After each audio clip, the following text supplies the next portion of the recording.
Welcome, welcome, welcome. My name is still Angus Dr. Random Mole, and in the middle, I am joined by with that middle. It's you, Jochem. I can't see if I'm in the middle. It looks You- very different. We're still you're in the middle now. So I'm still in the middle. I'm still Jochem Schelings, and I'm still here with you tonight. Wonderful. And next to you, Jochem, is Omar Omgebuchter still here as well. Yes. Still not playing games. and tonight we will once again be playing with the past in a way that is quite as prepared as the Netherlands was for World War II.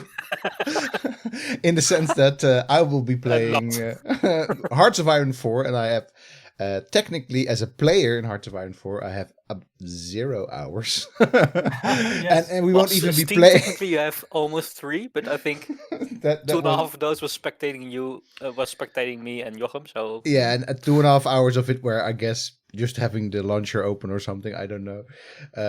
This is the very first game that before I play anything of the core game, I'm already playing a mod. So what mod are we playing today, Jochem, and why are we playing this mod? We are playing Kaiserreich today, and we are doing this in particular as an introduction to the world of Kaiserreich and the idea of alternative history in video games. Since my plan for this live stream was to let Dr. Mol experience the Netherlands, the Dutch elections of 1937, and then their story in Kaiserreich up until the Second Weltkrieg, as it's called in Kaiserreich. The Second Weltkrieg. And why is it called the Second Weltkrieg and not just World War II? Well, because of the German-oriented focus of this mode, since Kaiserreich is based on the idea that Germany won World War I and had achieved all of their war aims as described in their official war program for World War I called the September Program, which also featured the Netherlands. And that is something that I want to talk about in this stream. Yeah. All right, so that is basically it is. So we often have to learn how to not use the WASD keys. We often hear about alternative fictions, and this is one of those alternative histories. This is one of those alternative history mods that starts at a relatively surprising trajectory, right?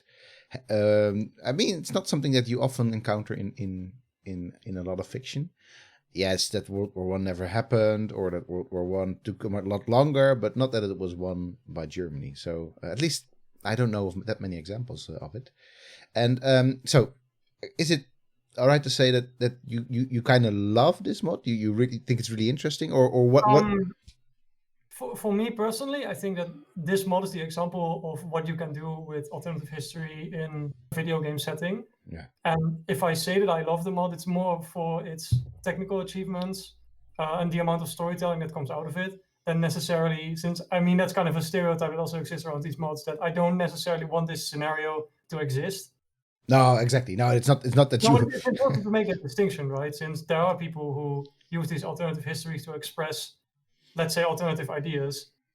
Well, that's a very euphemistic way to say basically people that would like the world to have.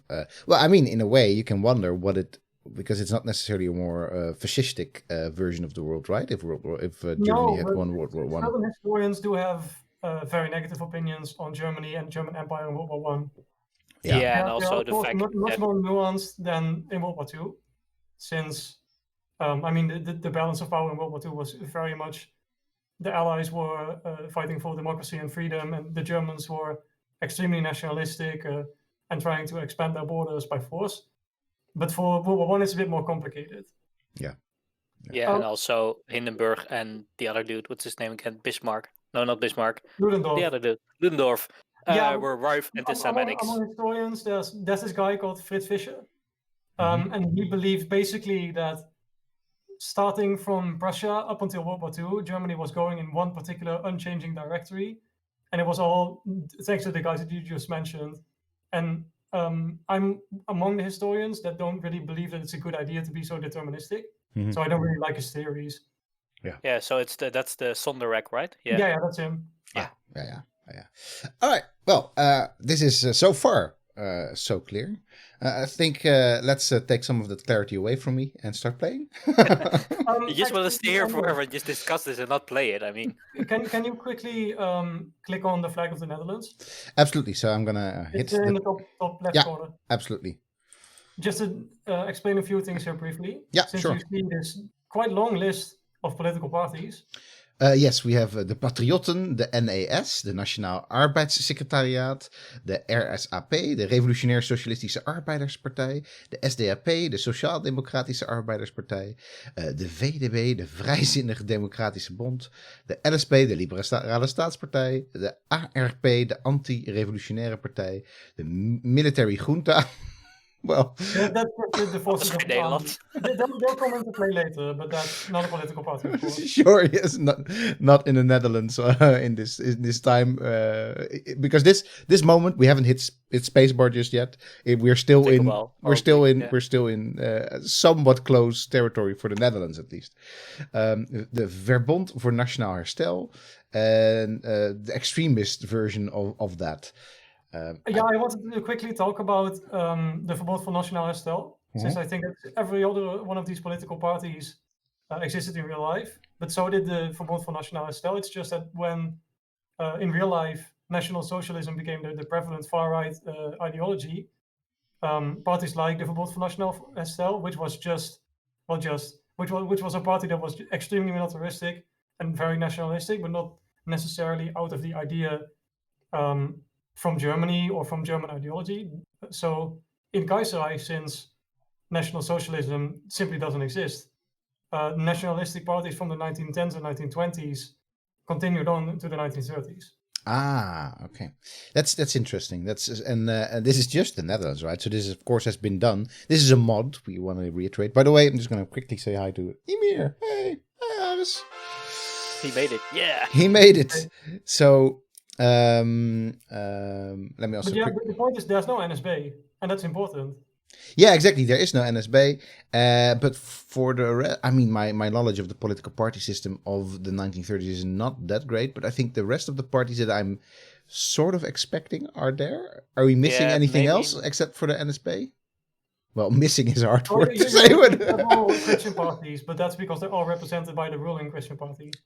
Yeah, so okay. The Catholics aren't there, but they are. Yeah, I mean, we would have the KVP, right? I think. Oh, yeah, the KVP. Yeah, yes. that comes into play later, but you'll see that soon enough once we start playing. All right. I'm gonna briefly. One last thing that I quickly want to explain before we really start. Yeah. Hit it. Let me see. I think you need to click on a German province and then on their flag, so we can go to their screen. Okay, just a tiny moment. Yep, there we go. Just notify. Resetting the Viking March. No. Richard, no. Oh, yes, we should probably do that as well. Although I think we'll be. Sorry, where did you want me to go to? Just click on any German province and then on their flag. All right. Sure. There we go. The German Empire. This German eagle logo with something yellow next to it. Okay, sure. No, the other one. It's a. Oh, sorry, that's not an eagle. Sorry, that's not an eagle. So directly to the right. This one. Yes. If you can click that real quick. All right, the leader of Mittel-Europa. And then scroll all the way down. Oh no, not all the way down. We're in the middle. Sorry. Yeah, here. Yeah, that's where we are. So in the September program, so in the German war aims for World War I, they stipulated that they didn't want to force the Netherlands into a military alliance with them, since the Netherlands were neutral in World War I, but they did want to include them in the future economic union. And this is that economic union. We're in it. Oh yeah. Mm-hmm. That is something that has been talked about by people that are staunch opponents of the European Union right now. That I've heard, at least, is that, of course, Germany, after all those years, still got their wish and got to, in fact, do their September program. Several of the leading politicians from this period in time who spoke about European integration from Germany are also in the German conservative politics scene, and they are all campaigning for greater integration of this system. So it's something that comes into play as you're playing as Germany, but it may be something for another time. Yeah. All right. So we're part of a economic union, and Germany itself is quite a bit larger than we sort of remember. Yeah, it's 1871 plus more. Yeah, exactly. 1871. A bit of land from Wallonia as well, I think. And a bit from Luxembourg, a bit from Wallonia. I think also a little bit more in Poland / Prussia. Yes, definitely. They have the whole quote unquote of Prussia. And then so this is more or less well, almost all of and this. part of Denmark as well. And That's Schleswig-Holstein. That's true. yeah, no, this is definitely Germany for realsies, even up till today. Northern sure, Schleswig. It's all German. Different war. I've all right. Shall we get started? Let's pick a national focus. Yeah, absolutely. So let's head back here. So of course, wait. I want to reiterate because this is we talked about this last time.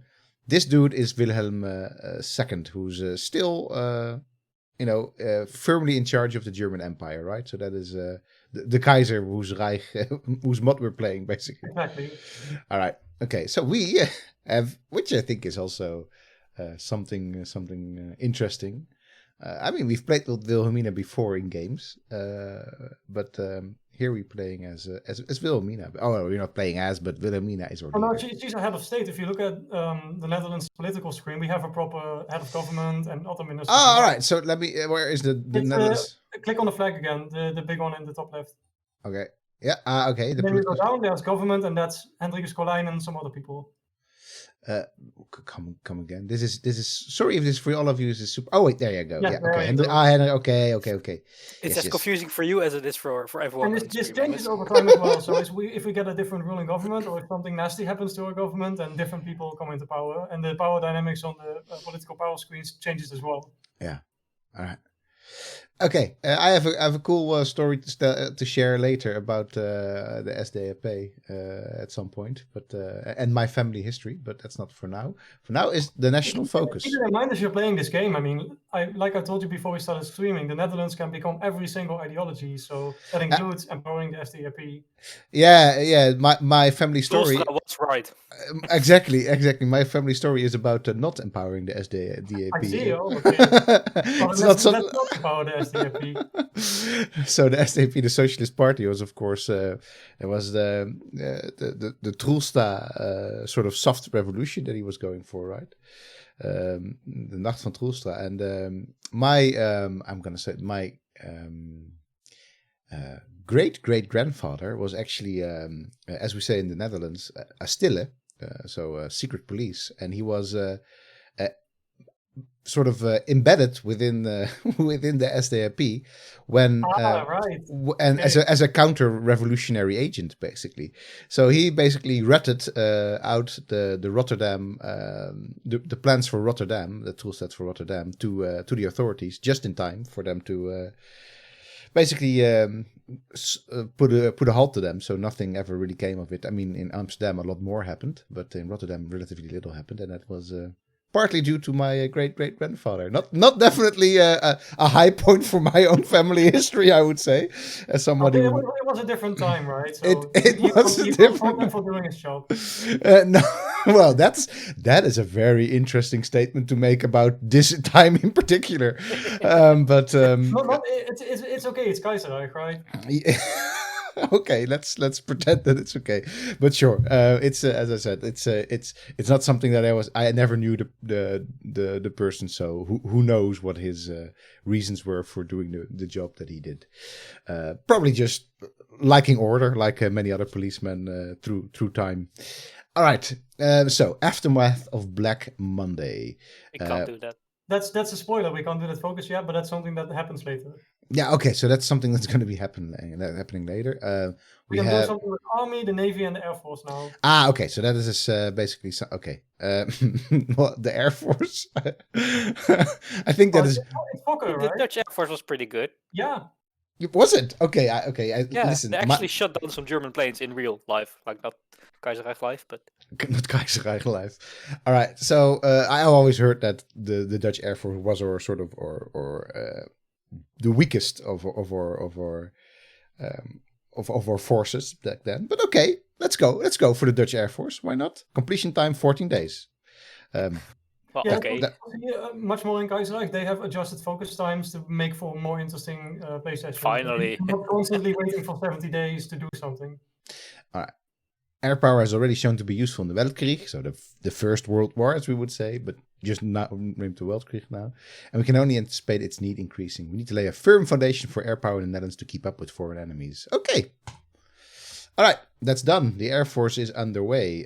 One thing that I wanted to do still is Getting up the wiki crutch, yes. yes. So we've got 4 free wiki crutches here. That is. Let me wait. I need to actually see OBS here for a bit, and Omar can do the wiki crutching. Let's have a little look at these generals. I don't want to necessarily know all of them, but there are a lot of them. I'm gonna see if I'm gonna recognize even one name. And you should recognize Henry Winkelmann. He's one of the field marshals. Exactly. So Winkelmann, I recognize absolutely. And I think Vorst tot Vorst. I don't know where I know it from, but I also know the name. I think it's what'd you say? Adellijk. I forgot the Dutch thing. Yeah, a noble family. Noble family. So I think it's a long family and his father was also general, and his father was, and blah, blah, it goes on and on and on. So does that mean he's any good at his job? Not so much as we look at his stats, I guess, but sure. And Van Andel, I think I know as well. I mean, he was the commander, like Van Vorst tot Vorst. Which one did we have? Because there's 2, I think. H van Vorst tot Vorst. No, that's the other one. So we also have another one, I think. Oh, G van Vorst tot Vorst. Oh, there you go. Yeah, I think that's Godfried, and that's the one who did the Grebbeberg. Right. He was the general in command of the Grebbeberg. That's one of our proudest moments in terms of World War II. So maybe we should promote him to be.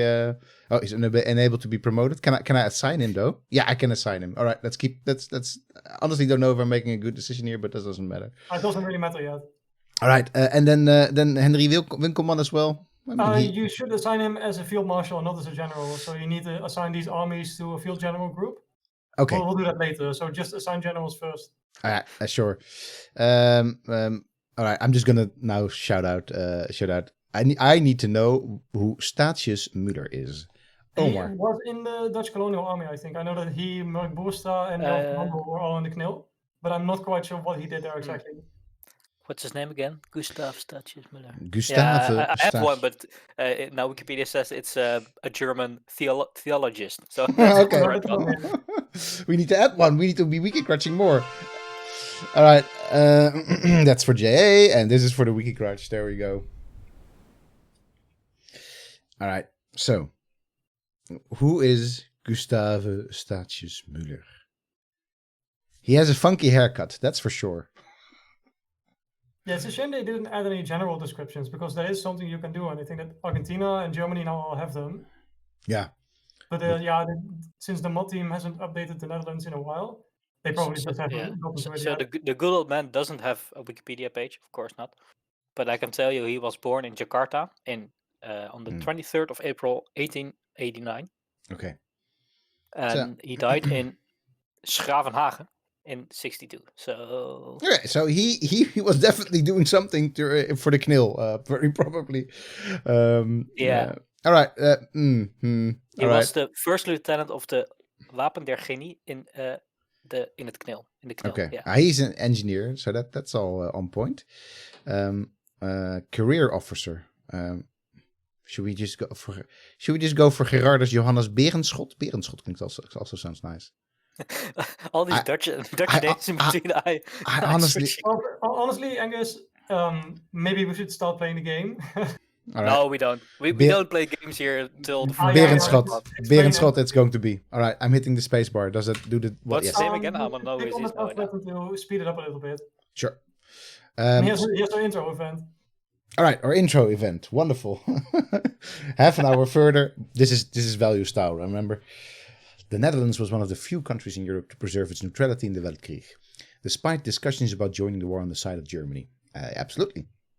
Though the Netherlands profited greatly from the post-Weltkrieg economic boom, a considerable part of its economy is now in German hands, with large-scale investments held by German companies. Furthermore, leftist ideas have been gaining serious traction in the Netherlands ever since the fall of France and Britain to syndicalism in the 1920s, with reactionary ideologies also gaining momentum. Dutch democracy will surely be tested by rising global tensions and any collapse in the nation's economic prosperity. Leven de koningin. All right, this is well. All right, I'll say it. So, I'll say. Angus, yeah. that's your challenge for tonight, to see if you can battle the forces of the left and the right, and then steer the Netherlands to some path of prosperity out Okay. of the 12 that there are. That is the. Can I just not join the forces of the left and gain prosperity for the people rather than the queen? Sure, you can. Okay. I'm just not going to tell you how. All right, sure. All right, speed it up a little bit. You said right. Up. Yeah, just put it on speed 3 or 4, and then maybe press pause whenever there's a new event. Yeah, sure. Which is spacebar. With spacebar. Yeah, spacebar as always, right, in Paradox games. That's right. Play the game? Play the game? What are you doing? So, nothing much. Oh, well, there we go. Assassination That's of... the whole event. Do you want to explain this one real quick? Or Absolutely. There's a lot of stuff happening now. So the follow-up event has already happened. We need to scroll over to Russia real quick. All right, so... Russia. all right. Kornilov storms Moscow. What So is... insofar as I remember since Kaiserreich has a bunch of storytelling events that happen before the mod starts to give it kind of a scenario window dressing. Yeah, One of those events is that the Russian Revolution of 1919 ended with the government of the Russian Republic by Alexander Kerensky being reinstated. So there's no Soviet Union, there's just a Russian Republic. But Kerensky is very unpopular. And basically everybody wants him gone, and that manifests itself in what you just saw, that he gets shot. Basically, everybody wants him gone, and they just did what they wanted to do. Well, someone did. It's an anonymous assassin who kills him, I think. No, Anyway, Rasputin thinks here. He actually doesn't survive. right, that's the point.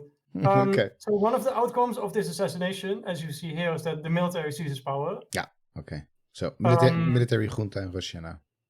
Yeah, so that's what just happened. All right. And this is the assassination of President Kerensky. He has just been shot and killed while on the way to the Senate. But the goals and intention of the attacker are unknown. I think it was Putin. I don't think Putin is alive yet. You never know with that guy. All right. So you needed me to install a field marshal. You said. How do we do? Let's see. You right-click the portrait of Berenschot. No, sorry, that's not true. You click on the plus all the way to the left. Ah, yeah, okay. And then you right-click that. Yeah, there you go. And now you can assign a field marshal to that army. Ah, righty. There we go. Click the sign, and that should be Henry Winkelman then. Yes, all right, there we go. So sorry, this is a new army group, and this is A new army. Exactly. Yeah. Yeah. Okay, clear. So Winkelman now commands alongside Berenschot and gives him bonuses as well. Yeah, okay. Sorry, still on pause. Okay. So you said we were basically going to mostly hang out here. That's the idea, at least. Yeah, There's sure. only one scenario, I think, where Germany invades you immediately, and I think we'll be able to avoid that. If you manage to achieve it, then we need to reward you somehow. Okay. Well, that I'm always looking for rewards, so that's cool.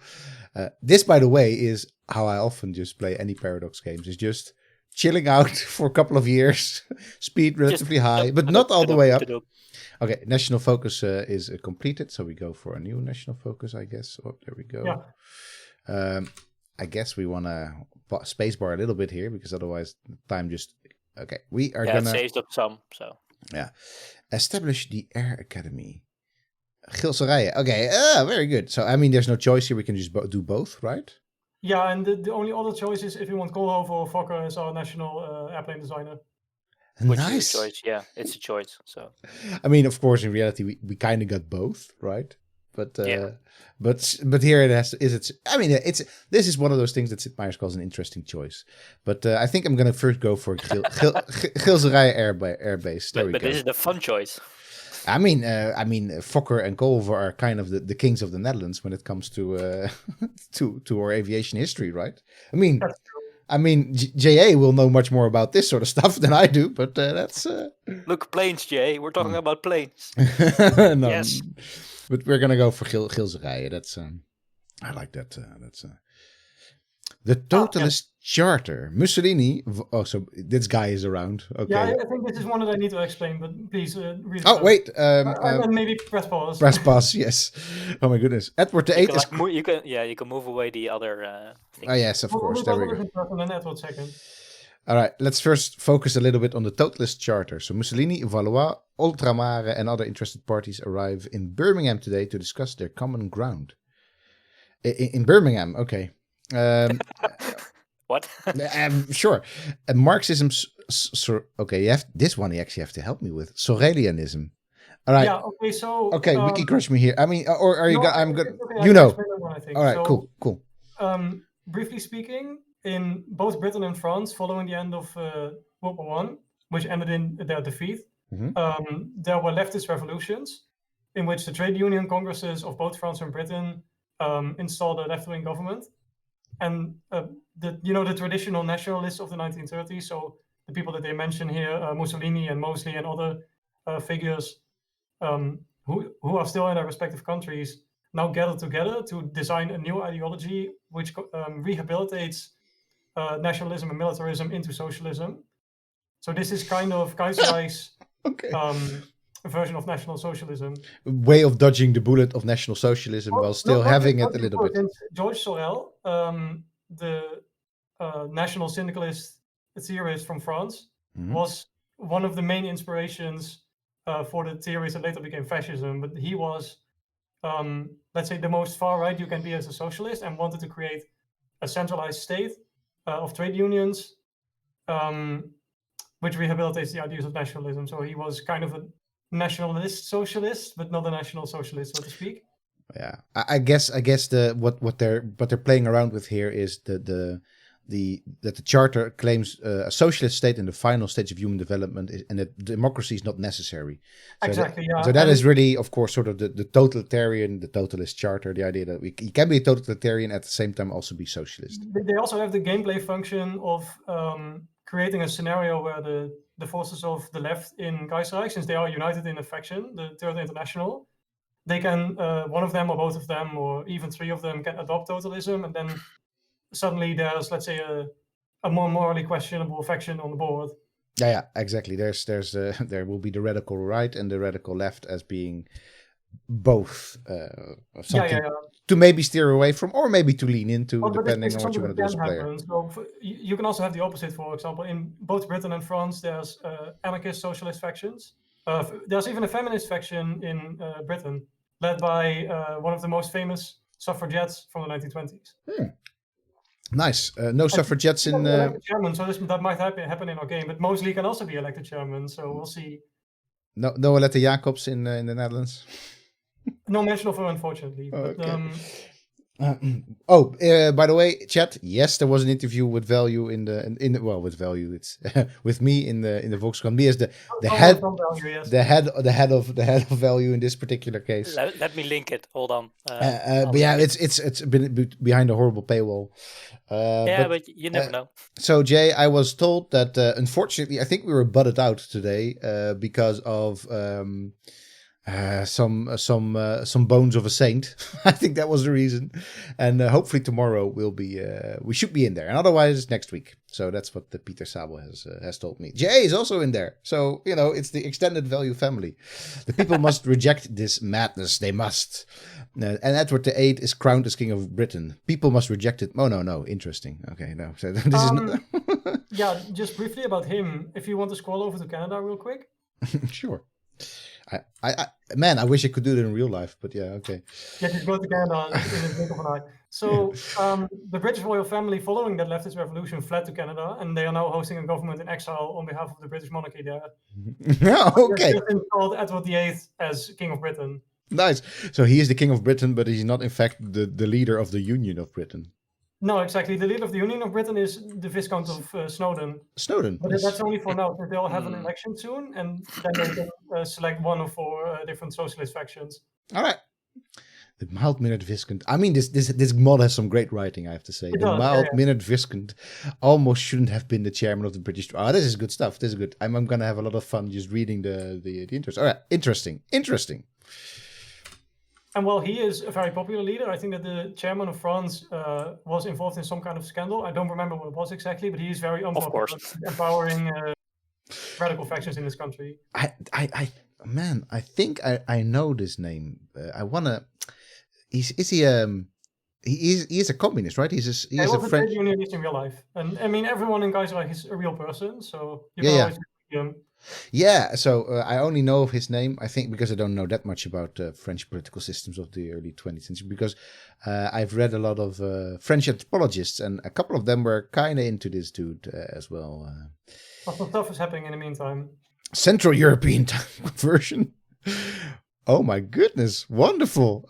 Let me pause real quickly. War in the Dominion of India, wonderful. As early as the end of the World Grid have been existed suggestions that the Netherlands, currently operating under Greenwich Mean Time, should move to Central European Standard Time instead. Oh, wonderful! Is this a real thing? I'm not sure. This is the one thing that I didn't look up because I didn't think it was going to be that historically significant. Sure, but maybe. So what will? I mean, let us go ahead. Let us go ahead. Yeah. We can question on when did we take over Central European time? Yeah, and wonderful. Yes, let's go for it. Quietly carried on. It's a little bit like the debate about summertime that we have right now in the European Union. It seems very inconsequential. Debate is like, no, we're not gonna have this debate now. We'll skip it for next time. Yes, exactly. We're moving an hour ahead. I mean, we're just doing it. I think let these Brits do whatever they want to do. Are they part of our economic Mittel-Europa No, Union? definitely not. They oppose the German government very vehemently, right? Since they are socialists and very angry about World War I. Okay. The Netherlands switched to Central European time during German occupation in the Second World War. Well, that's a. We first were at UTC plus 20 minutes. Plus 20 minutes. Yeah. Okay. Which was known as Amsterdam time. Oh yes, so there was an actual Amsterdam time. I'm still gonna do it. I once was in Venezuela where I was late for everything by. I thought people were late by everything for 30 minutes, and it just turned out that they were actually halfway between time zones. There's a whole bunch of stuff happening. You should maybe pause the game. All right. This is while you were talking, there's so much stuff. While you were talking, the Berlin Stock Exchange crashed, and our economy is ruined. Okay, now this could be bad. Mein Gott. Okay, so Black Monday. This is not an actual event, right? Not as far as I know, but it is, of course, based on the Great Depression. Yeah. Except now it's more or less localized in the German sphere and a lot more severe for us. Mm-hmm. On the 3rd of February 1936, the Berlin Stock Exchange stopped sinking. It plunged. Fueled by the instability of the market panic, selling erupted as soon as the stock market opened on Monday morning. Everybody started selling their GameStop stocks. It took well into the night for the teleprinters to stop sputtering out the teleprinters. Oh, that's a nice, sputtering out the results of what became known as Black Monday. When the results had been analyzed, it was clear that the situation had only got worse. Yeah, think about having to respond to a stock market crash in those times. It's not like you're just like going quickly into your Robinhood app or into whatever thing you're using to look at this sort of stuff, and actually have to read a teleprinter. Okay, will no doubt be felt over the entire world. The German golden age is ended, for now at least. Mein Gott. Oh, electoral gridlock in France, the 5th Anglo-Afghani. Whoa, my goodness. It's almost like reading a real newspaper. So this could be bad. So, there we go. Gain-based stability minus 5%. That's not very good. National spirit effect of Black Monday, which stability minus 20% even. Oof. Yeah, our economy is also totally screwed. So this is the kickoff event for the Netherlands. From here on out, stuff starts getting interesting. Yeah, and I guess that basically this is the kickoff event for everything within that Mittel-Europa economic zone. Yeah, okay. This could be bad. Is this important stuff? Electrical gridlock in France? The electrical gridlock thing is just that the factions in the French commune couldn't decide on a leader, so now they're going to go for a compromise candidate. They're taking the Belgium route, basically. Exactly, yeah. Okay, interesting. And the 5th Anglo-Afghani war is too difficult for me to explain because I don't know anything about it's the 5th one. As you can see. There's just a war there. If we have any experts on this area of the world in the chat right now, maybe they can explain it better. Yeah. The Afghanistan overtook us in a number of Anglo wars we had. So. Yeah, makes sense. There have been a bunch of Black Mondays on the stock market. I'm sure there have been, but... and also a bunch of Black Tuesdays and Black Wednesdays and Black every days except for Sunday. Oh my goodness. I this button, if there's a modder in here, I don't know if there are any modders in here, but I hate to click this button. This is not a nice button to click. Who cares about Afghanistan? That is. Afghanistan cares about Afghanistan. Yeah, but I mean, I think what we've shown through world history is that a lot of people care about Afghanistan. A lot of, but okay. Although you can now, I think, set different responses for different countries to the same news event. So maybe Afghanistan has something like, we care about Afghanistan. Okay, hopefully, but I still want to be able to say I care deeply about Afghanistan because all right. So there's a really good question from Sonthona XP in chat, who he or she, I don't know, asks if this mod makes clear what is real and what is fiction. But I think everything is fiction as it's set in an entire alternate history, as in actually everything is fiction because it never happened. The Kaiserreich development team works with the point of divergence, so they set the point where history and real life diverge, which I think is something to do with submarine warfare against the United States. So the German Empire doesn't draw the US into World War I. And then they also have their own fictional history up until 1936. But from there on out, all the possibilities that they have included are just possibilities. So whatever happens from the moment you start playing the game is different each time. Yes. So my statement, history stops when you start playing, or when you press the play button, doesn't even work here because there's no history already, because it's already fictional. Well, there's the history that they've made, but they've also gone with that rule that you just described. So they have their own. Yeah, but like it's no history as in no real history, but it's a different history. Oh no, but there's parallels to historical events. So we'll see that later once we get more events for the Netherlands. Yeah. So, but I mean, to answer the questions like specifically. There wouldn't be any point in saying this is alternative history and this isn't, because everything here is alternative history. Yeah, okay, fair enough. That's true. Yeah. All right. So the Austrian Empire withdraws from Italy. It wasn't even aware that they were there, but okay, that is. Neither were they. So Austrian influence wanes further. So this is definitely still a thing.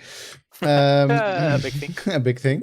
But Jochem, didn't Kaiserreich once have like the option to turn off most of these events? Like to turn off the news events? Because I can remember you have to click that in the beginning. I think it's a setting somewhere else now, if I remember correctly. But yeah, it doesn't really matter all that much. If we just skip over events that don't concern our immediate region, then yeah. So what should I do to fix this missing equipment production thing? Click on the artillery piece in the top left somewhere. Top left somewhere, yeah. There, and then click on support equipment. Ah, there we go. Yes. Now, at least now I also assign one factory from the one that's building guns to the support equipment. So just click on the middle factory on the Carabine M95 thing. Okay, the middle factory. Sorry, what? And then now move your mouse a bit to the right, and then there's three factories. Oh yes. Oh, these are factories. The middle one. Just click once. Yeah, once. Yeah. And that third factory goes to the support equipment. To the support equipment. Clear. Okay, this there's makes sense. In Asia as well now, and I think it is best if we just ignore what's happening in Asia because it is super complicated to explain. Okay, let's ignore that. Let's focus, as the Dutch are good at. Let's be really Eurocentric and just focus on Europe. Let's focus on Europe. Absolutely. More. Okay, sure. Sure. Okay. No, sorry, I can't do it. I cannot just ignore this part of the world. What? Okay, press space. Oh, please, yeah. So as far as I know, the Nanjing Click was sponsored by Germany and their colonial possessions in Vietnam, which they took from France. You can still see those. It's German East Asia in the bottom left. Yeah, okay. And then because of Black Monday, Germany couldn't sustain having a sphere of influence in China anymore. And now basically all of China is rising up against that Nanjing Click. Okay, basically this is all now fallen into one and fallen into separate pieces. And it's a bit... It's the warlord era, if you're familiar with that period in Chinese history. Yeah, absolutely. This is the warlord. Yeah, absolutely. Okay, so that's what's happening, but then in this particular... Over the course of the game, one of those factions will gain the upper hand and then they'll establish their own China. This is interesting. I like that. I mean, this is good stuff. I'm sure that there's lots of people that have a lot of fun just gaming out this particular... it's like your own little Romance of the Three Kingdoms, but then within Kaiserreich. Okay, cool. All right. I know enough. Thanks. The more you know. All right. Man, I feel so so completely unstable at the same time. So nicely still protected by, I guess, my big friend to the right over here. All right. Remember to press space. Oh, sorry. Yeah, I thought I did, but all right, there we go. Yeah. There's. Oh, it's raining. It's the Netherlands. Of course, it's raining. All right. Oh, wait. Do we still have to decisions available? Yeah, I guess. but that's just to take over the Dutch East Indies Army. Navy. Sorry. So if we need their navy because we're being attacked by Japan, for example, spoilers, then we can take control directly and yeah, absolutely. And we can ready some battery ships, absolutely. But we don't need to do that just now. No, we don't. At least if we're trying to stay in character, then the Netherlands needs to be as unprepared for war as possible. Well, you're doing a good job at keeping me unprepared for war. So if, for example, the insufficient resources, not an issue. Let's just make sure that all of the factories produce at an optimum level, but we're only missing one of everything, I think. Yeah. No, we're missing 12 steel, but we need steel to make weapons. Come on. Exactly. We have great mud here in the Netherlands. We can do it with that. We just throw mud in your general direction. Yes. Take that. How does one get steel? Because remember, I'm a completely Hearts of Iron newbie. How does one get stuff? Well, you either buy steel or you have steel. And if you have steel, then you get it from provinces. So, for example, I think there is a bit of steel in Limburg, but I'm not sure. Of course. A bit. Yeah, okay. All right. Germany has the Ruhr, so they have lots of steel. So you will be able to... Yeah, and Sweden has lots of steel as well, I think. So, okay. Australia is doing its thing as well. Interesting. Very good. Yeah, I'm not quite sure if that's a historical parallel or anything. I don't think it is. I don't know. It doesn't. I know that Australia was under martial law for a very long time, since basically the beginning of colonization up until the establishment of the Australian Federation. But oh look, it happened. The feminist and suffragette became the leader of the Union of Britain. Oh, Sylvia Pankhurst. Oh, wonderful. Yep. Oh, that's cool. And the Pope died, but that's different. You know how terrible Pope. The Pope strikes again. Exactly. How terrible, but I'm very sorry, but this Sylvia Pankhurst is more interesting. So right now she is, in fact, there we go. The daughter of Dr.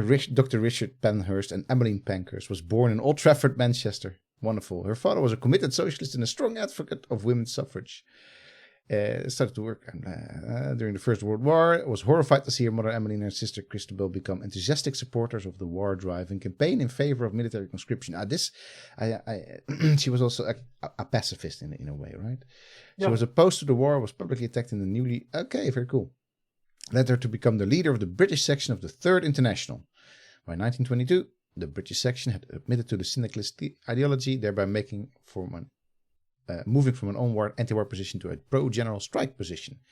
All right, very cool. So, that's neat. That's neat. Of the Union of Britain now. So her faction, the Congregationists, are moderate trade unionists who don't really have anything radical in mind. So they just want to keep the system of the Union of Britain the way it is right now. And she'll be the chairman for the rest of the game, at least until the second election. But that only happens after the end of the Second World War. Yeah. Okay. I don't think we'll be getting there. No, we won't. No, unlikely. Well, we haven't built some hoogovens. I don't see no Tata Steel here.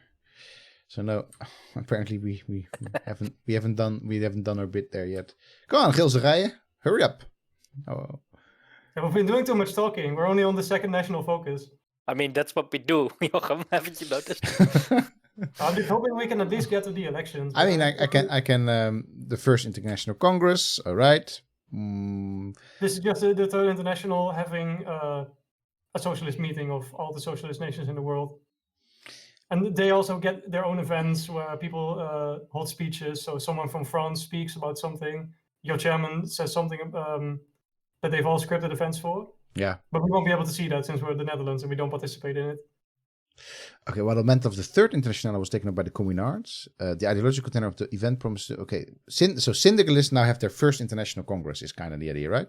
That's the idea, yeah. Yeah, okay, and they don't have the internationales, they have the international congress then, I guess. Okay, kind of clear. This is a history to get lost in. Very, it's interesting. I can see the attraction of it readily. All right, so we can speed things up a little bit. There we go.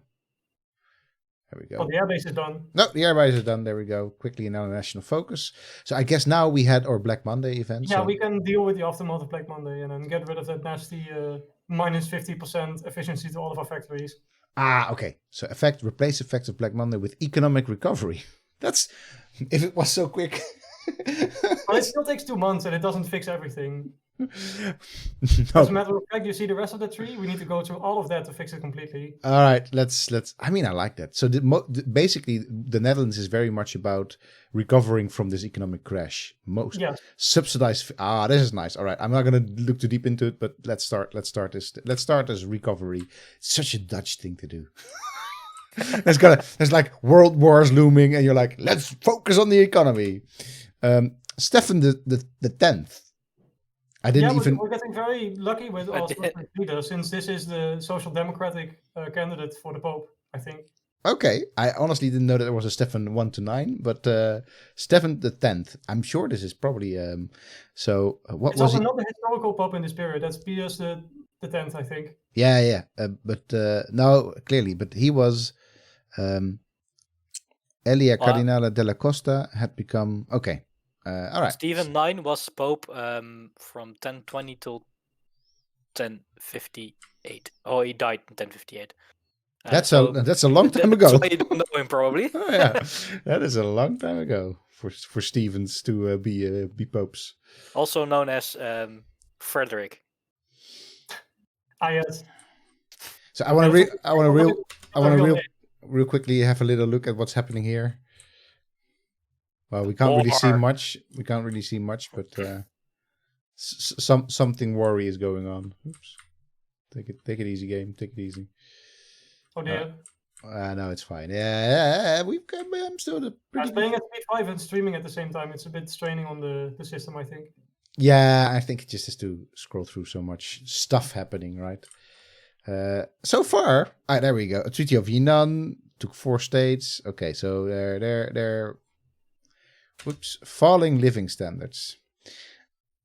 Black Monday and the collapse of the Berlin stock market. The economy in the Netherlands is suffering. Our reliance on Germany has resulted in many of our workers becoming unemployed as German companies choose to cut jobs in the Netherlands first. Spreading syndicalist ideas among the population. As a result, the Social Democratic Workers' Party, or SDAP, we already were talking about that one, has been gaining many new members and its political power is increasing. Many of their ideas have merit, but in order to pass them, you would have to bring them into the governing coalition, a potentially dangerous option. Like this. I don't like getting base stability down, but I like this turn of events. Right, so German companies are pulling out of the Netherlands. We are getting poorer, and the people are unhappy and unemployed. Makes sense. We all know how great the Wederopbouw is. Absolutely. That was a genuinely positive event, maybe for the Netherlands. Well, we're in there, but yeah, it's. We can do lots of stuff. We can build stuff. Oh, can we build stuff? Sorry. Yeah, you're right. Absolutely. Yeah, the road that we started building before the stream started is now finally done. So. Yeah. Finally took us like... Okay, so... we might want to civilian factories instead. Yeah. Wait, civilian factories, right? Yeah, so we can build more factories. It goes on exponentially, basically. So here, there's already 9 out of 10 building slots stuff. Yeah, just build the 10th one there. All right, because it will... Or anywhere, I mean... Yeah, it doesn't really matter. But at least if we ever get attacked, then this will still be our core that we get to sort of defend. Okay. All right, modified... We have enough political power to, just click it for a second, to assign stuff to the buttons below. So you were just talking about Hoogovens. Yeah. Can you go to the little factory icon at the bottom? Little factory... All at the bottom in the left screen. In the left screen. Yeah, sure. And then all the way to the right. All right, yes. There we go. So we can actually build Oh, that's why you were keeping quiet. Very good. All right. I'm just building them. I just have to build them now. Koninklijke Nederlandse Hogo. Very good. Okay. And now we build all of our factories 10% faster for the rest of the game. Nice. That's I've said it a couple of times already, but this mod is well researched for sure, and also well written. I could modify the government. They said we haven't done that yet.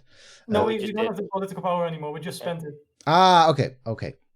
can you briefly, I know that this will take up some time, but can you briefly explain political power, command power? What is If you've played EU4, it's just the stuff that Paradox puts in all their games to gamify mechanics like adding things to the government and then doing administrative power and whatnot. So it gathers all the there time. it is. Yeah, it's there on the top left. Political power. Once you Okay. have 150 political power, you can click on one of those icons and Yes. change elements of your military staff and production companies and whatnot. Clear. You Okay. used to be able to also change ministers, but that was very laggy, so they removed that. Okay. But if you click on the minister, if you click on the minister list anyway, so just go to one of them. Sure. And then left click them. You can see. Look, there's so many. Wow. Woof. Oh, yeah, and these are just the heads of state. So the foreign ministers, the treasurers, and the military ministers and whatnot. That's an even longer list, and you get it if you click on. Yeah, there you go. Oh my goodness! Somebody has been digging up Wikipedia. Wonderful. But This is Wikipedia. We'll be able to see a couple of these. So as you can see, they're divided by ideology, and they're all real. So Wow. Wonderful. That's just the Netherlands, right? I mean, This is gotta love that Paradox Mana. Absolutely. Oh, look at that. Oh, we finished our Panzerwagen. Very good. why the German accent? Because sorry, you're right. It's a Panzerwagen.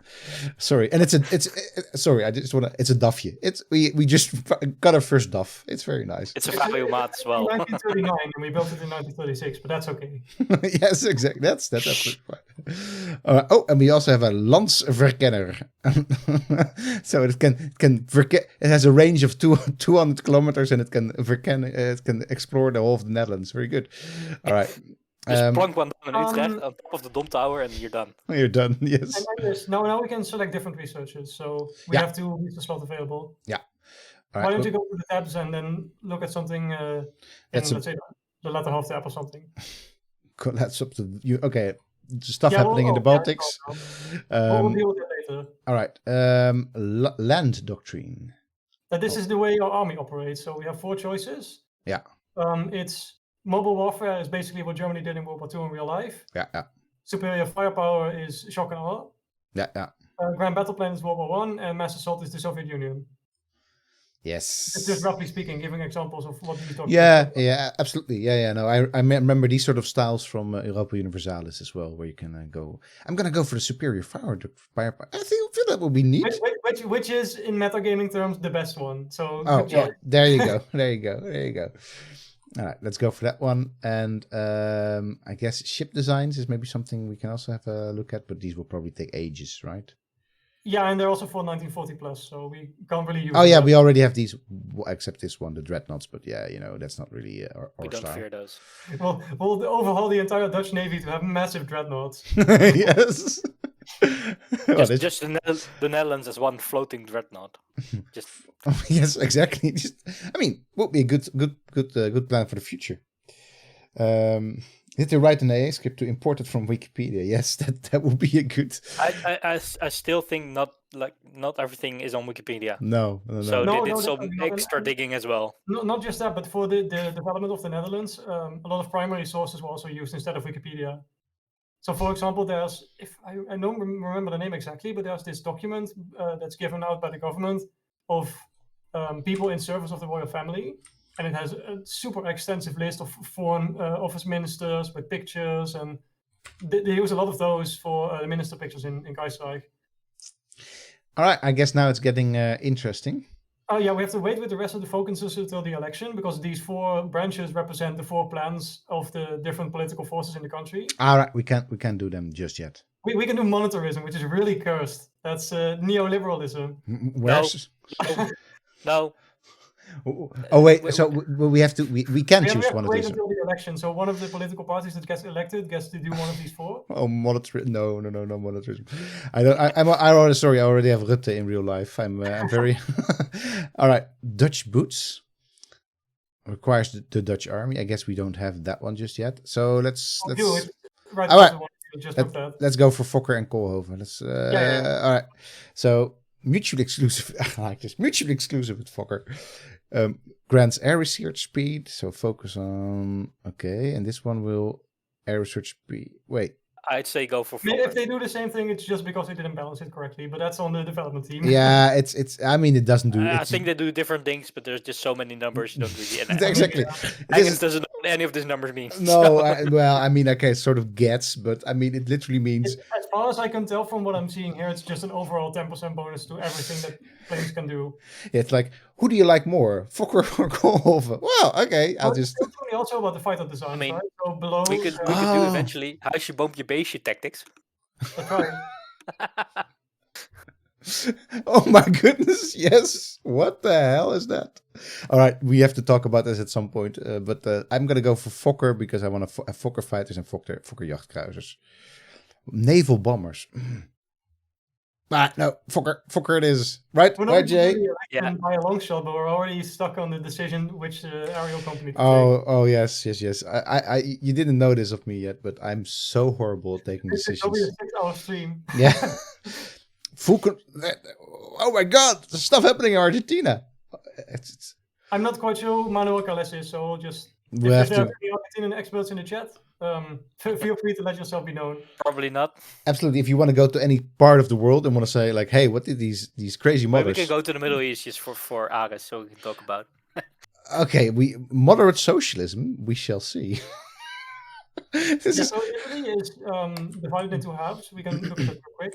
In the north, there's a puppet republic set up by the syndicalists, Yeah. and in the south, there's well, the moderate socialists just won the elections there, so they are going to join the socialist faction a little bit later on. But in the south, the two Sicilies are back. Yes. It's almost like a historical rerun. Where's Garibaldi when you need him? Yes, exactly. The two Sicilies are back, and with a Bourbon at its head as well. Okay. That's right. Oh wow, good. I mean, this must have been a real Bourbon then as well. I wouldn't know. Man, so mad respect for the people that did this mod. Who, I mean, I'm sure you know roughly how big the modding team is behind Kaiserreich, right? Yeah, it might also be worth to explain how they do that development. So it's all on a voluntary basis, and if you're interested in a particular region, you can just sign up through the Discord, and then they'll, if you're qualified enough and they think that you're a good addition to the team, they'll add you to a region, and that team works independently of the rest of the team. So Italy is designed by the Italy team, and nobody else really. So they can just send a team to a region, develop a regional update for it, and then the region just has content. But that means a lot of people can do a lot of stuff at the same time. All those pop-ups. as is demonstrated by all the news events that we're getting. Yeah, very nice.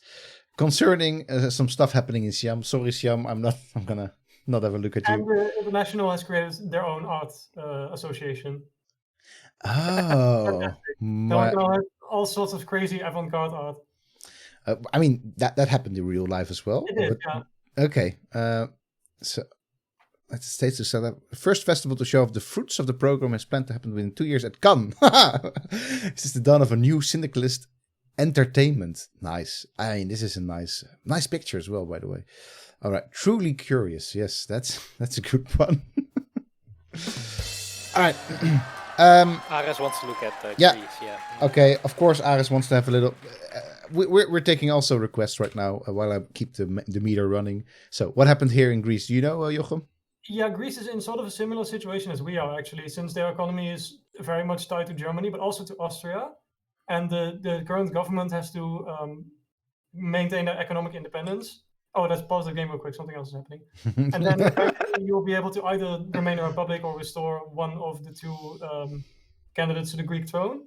And then either join the German faction, join up with Canada, or rejoin Austria's faction, I think. Oh, and there's also a war between them and Bulgaria and everyone around Bulgaria, basically. So, but yeah, exactly. So, but they gave Bulgaria a piece of their territory, basically. Well, they didn't give it. I think that it was awarded to them after World War One. All right, and Bulgaria is what sort of leader does Bulgaria? It's no faction. Think, okay, they're not a member of. Oh, no, they are also not a member of any faction. Everyone in the Balkans is neutral at the beginning because they have an intra-Balkan war first, and then after that, people start joining factions. That's generally how it goes in Kaiserreich, actually. Right. So, yeah, because they're sort of having their war right now, I think. Yeah, and then afterwards they start to link up with the events in Kaiserreich's version of World War II. All right. Which, interestingly enough, now has an Eastern Front since Poland became leftist. Yeah. Okay. Okay. Yeah. My God, there's so much. Also, small Poland became leftist. Congress Poland, I think it's what it's officially called in this form. The Polish Socialist Republic, right? That's what it's called. Oh, and interestingly enough, I don't know if it's going to happen in this game, but one of the leaders for Poland's socialist factions is Rosa Luxemburg. Oh my goodness. Yeah. All right. Not only does she live in this timeline, but she can also take over Poland. Oh my. Well, good. Princess Juliana. No, wait. Oh my God. Oh wow, it's something very. You actually play this game for like longer than 2 seconds because there's like event. Anyway, it has been observed that Crown Princess Juliana has been seeing Prince Bernhard. Okay, so okay. Prince Bernhard is a thing in this. It is, yes. Mom shit met at the winter. Okay. Wiki crutch me on this, Omar. Where did the real Juliana and Bernhard meet? Did she actually meet at the Winter Olympics? I want to know now. The real nitty gritty of history right now. Yeah. I need to know now. It's probably something. All right, and at the same time, there's another. This is a very interesting event. If you want to scroll over to South Africa real quick. Sure. A tour of non-real world history. It is wonderful. By the way, if you're just joining us, we're playing Hearts of Iron. We are playing not Hearts of Iron, the Hearts of Iron game about World War II. We're playing Hearts of Iron Kaiserreich, which is this alternative history mod. Which is... Can you also quickly click on the province and then on the flag so we can see that? Yeah, absolutely. All right. Yes, there you go. So, just briefly, historically speaking, the first Rand Rebellion happened in 1925, and it was trade unionists in Johannesburg rebelling against the central government. And now, because of Black Monday, another Rand Rebellion happened, and they overthrew the entire government of the Union of South Africa, and now South Africa is socialist. Okay. So South Africa was also part of this this being held up by the German world order. Well, not really. They were in Canada's faction. Mm-hmm. But the Boers were very much trying to get into German's faction, except it didn't happen since the rebellion took over the country. And now I'm not quite familiar with their past since I've never really tried them personally, but I think that they can do something where they empower natives and start racial segregation and whatnot. Well, hey, that's cool. The Red Hydra reaches a dark. Oh my goodness! That's our government speaking, right? So. Oof. Again, there are specific news event responses for different countries. So the Internationale will probably be very happy with this event, but we are not happy at all. No, exactly. So our good friends, the Boers, are overthrown by devilish syndicalists. Yes. No, absolutely. So as the Netherlands, we're reading this, and of course we have this mindset of Africa being a dark continent, and the syndicalists being the Red Hydra. Okay. I really wonder what happens now. I've never really seen this in my own games. Oh well, I can. So Juliana. Yeah. Met Bernhard on the 11th of February 1936 in Igls in Austria. Okay. Where he was there to court her. So, I mean. Oh, okay. Yeah. So, not as anything as romantic as meeting at the Winter Olympic Games, but he was court. Nice. But it is in Austria, and I think. So it wasn't the Winter Olympic Games because they were there in 1946, 1967. But still, it's a place of winter sports and stuff. Winter sport, which the Dutch royal family loves. Together with their outings to Greece, they also love. Yes. They also love their winter sports. I missed the old house in Mozambique. That was even more controversial. That was even more, absolutely. That's grumbling of the pillars. Oh my goodness. Oh no. Dear God, no. We are going to die. The pillars. All right. I don't think I need to explain this event, right? Everyone knows this history. Exactly. So basically, well, I mean, so Dutch Pillar Society, they're all sort of there in place still now, and now they're crumbling here, at least in this game, in this game, because I mean, the economic crisis is siphoning people from the radical left and radical right away from the pillars, so it's damaging the pillar system. And us, being confessionalists, are very unhappy with that. Yes, absolutely, I understand, and but I mean, this is not something that happened right then and there. The pillars very much survived the interbellum period. But okay, so basically, well, they may survive, but that's up to us. Oh, there you go, like that, pillarization. For those in chat who don't know what that means. Exactly. The hallmark of the Dutch political system not even the Dutch political, but the Dutch societal system for so long. Everything was. Oh, wait, it's still on pause. Sorry. All right. We still keep it on play for a little while, I think. Oh, look. Oh, we don't. No, we need to explain this.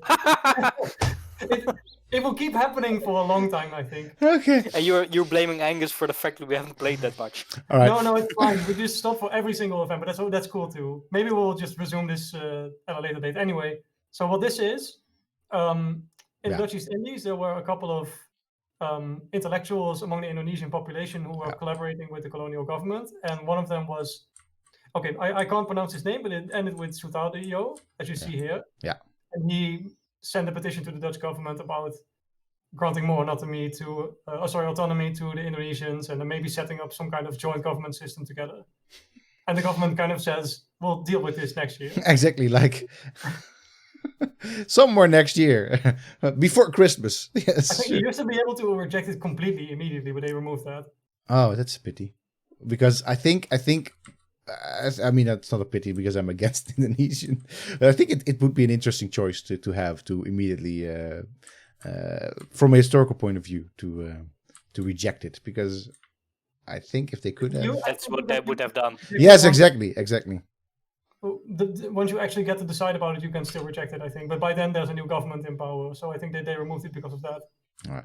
It's so interesting, right? What we're doing right now and how we're learning... More stuff happening.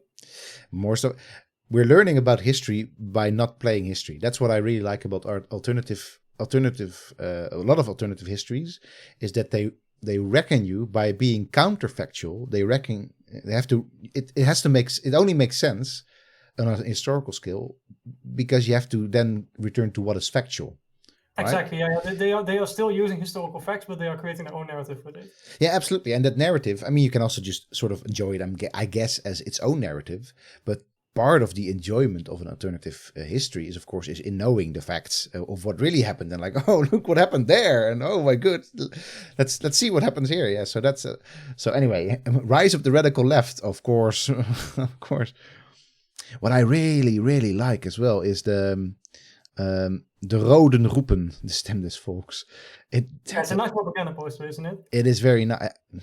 Okay, this is going to be a very hard one for you, Omar. Can you find this propaganda poster? Is it for realsies?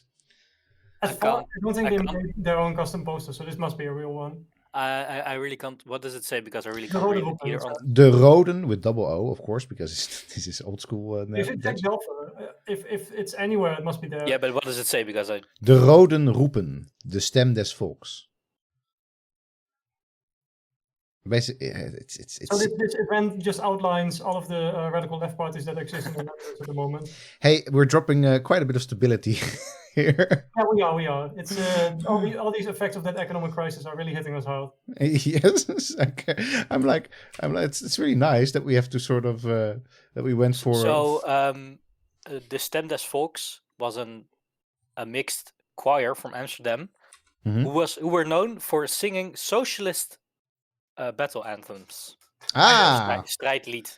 Nice, and that's probably maybe one of their posters for one of the they were active from 1898 until 2002, and were sponsored by VARA, of course.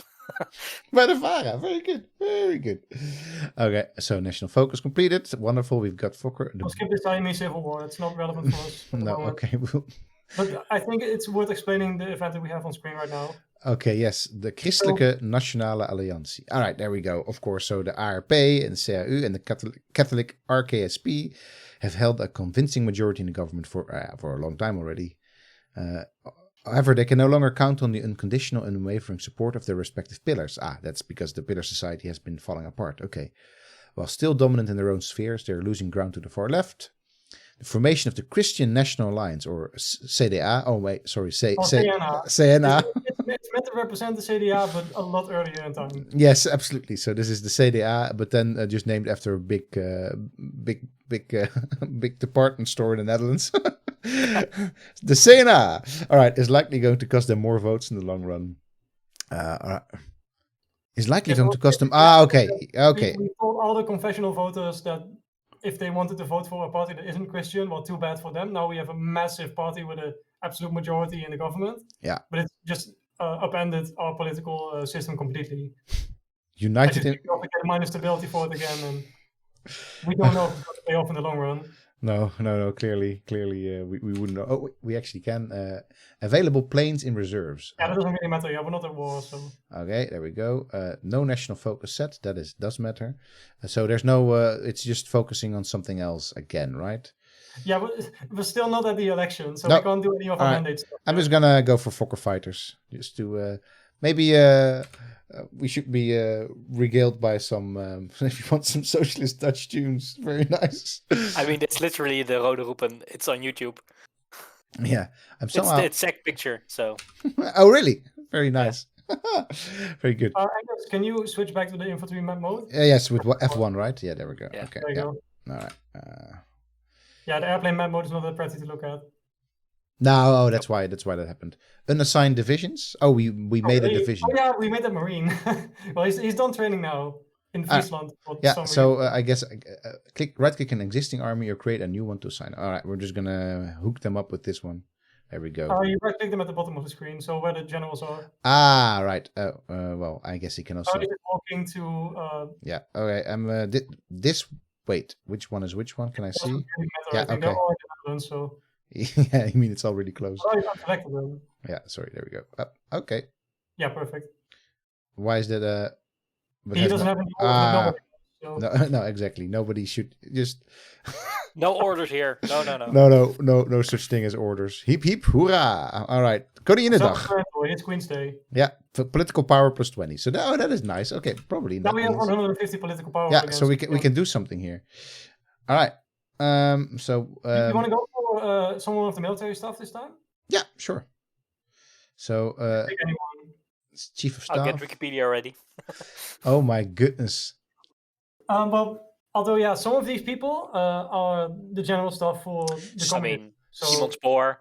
Yeah, Simon Spoor is recognizable. But for example, Anton Struik, I think, was in the army, but he was also in the Communist Party of the Netherlands. So I would say you need to be a bit careful with who you pick. I mean, it doesn't really matter right now, but it's for historical immersion probably better not to pick a communist as the leader of your army. And now we do. Okay. We don't. I guess we don't know yet, right? We don't know yet. Exactly. We don't know yet. What did you pick? Anton Struik. Anton Struik. We just picked ourselves a communist. I think some of the guys in the Navy are also from the what's the ship called again? The famous one that mutineered in the Dutch East Indies. Ah, there we go. So these are the Jordaan riots, the Jordaan district of Amsterdam. Well, I mean, but these are sort of the riots for which Amsterdam is. Yeah, I looked this up beforehand, and these riots happened in 1934. Yeah, exactly. They happened in 1924. Yeah, but since the economic crisis here happens in 1936, they put them in 1936 as a parallel to that. Yeah, so 1924 was the year that my great grandfather, according to family tradition, prevented the same type of riots taking place in Rotterdam, and thereby sort of preventing Troelstra from sort of ballooning and careening across the Netherlands. In our family tradition, at least. All right, I honestly don't know. I've never really looked at the real historiography to see if that is just an alternative history of our family. I mean, I know for sure that my great-grandfather was a stille in Rotterdam, but... what is important to keep in mind in this event, though, is that apparently there's people fighting against the rioters on their own behalf. People in black uniforms. Oh, dear. And we don't know who these people are yet, so... Young men in black. Oh my goodness, these are basically the militias that you have now in America. That is not a good. It's never a good idea to have young men in black uniforms running around your street, even if they're fighting against people that are otherwise running amok. It's never a good thing. Never a good thing to have civilians fighting each other. Coup d'etat in Algiers, a first step towards democracy. I'm sure it is. Yeah, we'll get into that sometime later, I think. Anyway, they are the people in black uniforms. Oh my goodness. The police very rapidly found out that the black-shirted youths were laying into the crowd of protesters and who appeared the moment the soldiers turned up were more than just random thugs. The first public appearance of the Landwacht, a paramilitary organization set up by the VNH, supposedly led, this game's version of the NSB, supposedly led by Cornelis van Geelkerk himself. Okay, explain Cornelis van Geelkerk to me for a bit. Oh, you don't know who Cornelis van Geelkerk is? No, I honestly don't know. So, all right. He was basically Mussel's second guy in the NSB. Ah, okay. He was... Didn't know that either. Let's see. So he had quite a long career on the Dutch far right, but then once the occupation started, he was delegated to handling citizen police affairs. So he was also the leader of the Landwacht in real life.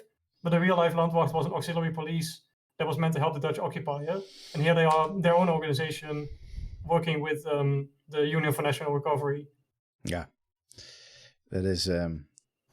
Okay, sure. Ostensibly on behalf of the government, but that remains. Ostensibly, yes, exactly. I'm sure they are. The and liberal of course crisis. He's buried in Lunteren, of course. Of course. Liberalism in the Netherlands is under siege. The largest liberal party, the traditionalist LSP, has been steadily losing ground. Many members, disillusioned by the perceived failures of the old system, are being drawn to the radical nationalists of the VNH, and now also the promise of a large. Okay, interesting. Like the CNA. So basically, the Liberal Party is just sort of it's collapsing, and it might not come back. But that's again something up to you. So okay, this is something up to me when the elections have actually taken place. Yeah. All right, clear. Since keep in mind that it also changes the political spectrum again. So we also have another certain outcomes. It leads to a resurgence of liberalism in the Netherlands. We have But if another. it happens now, we'll have to wait and see. Yeah. All right. We may make it to the elections. Let's hope that we at least make it to the election. I mean, we won't be able to see the rest of the mandate, but the elections are, let's say, tonight's goal. Okay. And this isn't even down to our slowly playing. It's just the amount of stupid pop-ups all the time. Stuff. It goes on until the late 1940s. So what happens here is that in response to the forming of the not CDA, we don't get the not PvdA. Yeah, exactly. Yeah. Okay. I mean, did this happens as well? No, Lijst Links is a fictional party, but I can, since we won't be able to get to it anyway, but I can spoil you that eventually there is a scenario where the SDAP becomes the PvdA, but it doesn't always happen.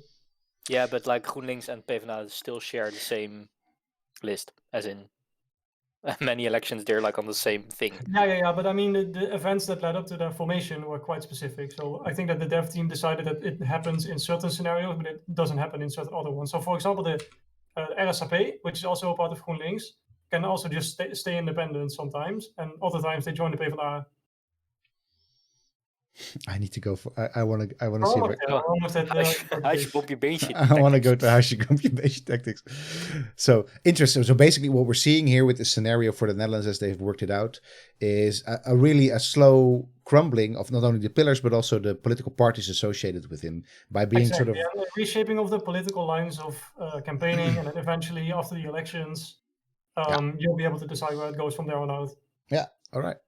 Riveting stuff. Depending on how far we get, I'll be able to just explain it a bit further if we don't make it to the elections or further. Let's see. Oh look! Oh no! Huey Long. All right, I need a wiki crutch on this man. I'm sorry. I honestly. I can explain the event real quick if you want. Yeah, sure. So, long story short, the United States is politically in an even worse shape than we are, and the two-party system has broken down, which has led to the election of the governor of Louisiana and his populist party. Mm-hmm. And now he's the president of the United States. The Republicans and Democrats have both been sidelined, and something very interesting is about to happen. Let's put it that way. Okay. So in real life, Huey Long was a senator, a Democratic senator in Louisiana, held a seat from 1928 until he was the governor of Louisiana from 1928 until 1932. And was a member of U.S. Senate from 1932 until his assassination in 1935. Yeah. He was a populist member of the Democratic Party and was assassinated by someone because of, I don't know what, but... Because it was too popular. At least nobody really knows why it happened, and most people suspect that the federal government was involved, but that's something... that's what they always say. Well, he was allegedly shot by his own bodyguards even, so... which is also something. He had his own bodyguards. That I is- mean, that's what they say of every U.S. president who gets shot. Oh, it must have been one of his bodyguards. I mean, you don't understand. Normally, senators don't have bodyguards. He just, on his own accord and from his own money, hired people to be his bodyguards. In the Well, they 1930s. certainly do have now. But Well, they do, but that's because it's an entire industry now. Is there anything interesting in the engineering branch? Yeah, maybe event computers. That might help. Mechanical computer. I mean, I'm all for computers as a human digitalist. I'm all for inventing those. Sounds a little bit like it can't happen here. Yes, a little bit. Yes. Mongolia declared war on the Ma clique. Okay, wonderful. There's a lot of. So this. So Yeah, wait. I think we can keep an eye on Asia while playing in Europe, but I think we discussed this a week ago. Yeah. Mongolia is led by Baron Roman von Ungern-Sternberg. yeah, yeah. Yeah. At least maybe he's been deposed by now. But, he's still there. No, he's still there. So this guy basically declared himself to be the second Genghis Khan. Oh, yes, And he got really into Buddhism and wanted to restore the Chinese monarchy and then create some kind of massive empire, which was a combination of the Russian and Mongolian empire. And a lot more crazy stuff that we don't have time to get into. Clearly not. All right, that We're is kind of hanging out in Mongolia basically during the Russian Civil War.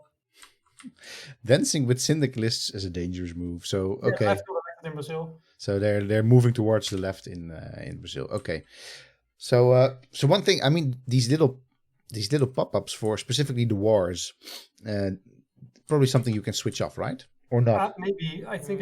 I don't think you can switch those off. I think.